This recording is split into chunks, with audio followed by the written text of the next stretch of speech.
Okay, well, it's a historic day, and I know you've been around for a while and saw the old Cypress Gardens, and now you see what Merlin's done. How does it feel to see this reopened finally, all of the gardens open to the public again? It feels wonderful.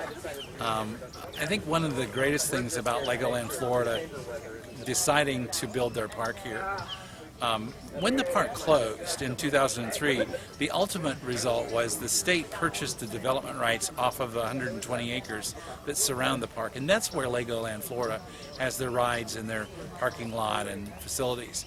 The 30 acres that comprise the botanical gardens, they were purchased by the citizens of Polk County, and they continue to own that. So the deal is with the county, the lease states that Legoland Florida must maintain this. So for those of us that love Cypress Gardens and don't want to see it go away or become condominiums or anything else, this is huge. Oh, yes.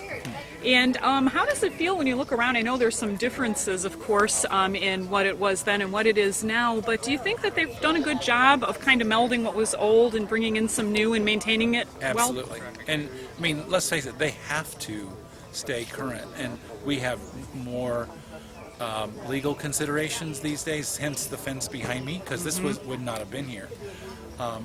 We have ADA ramps that had to be put in to meet those requirements in the park. So you've got to give new owners the flexibility to make it safe and to modernize to some extent, but fortunately plants don't require a lot of modernization.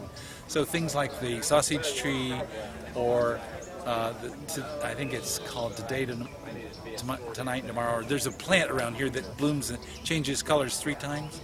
But the park is filled with specific, unusual plants, and that's what makes this special. You can come see so many things that you'd have to travel the world to see.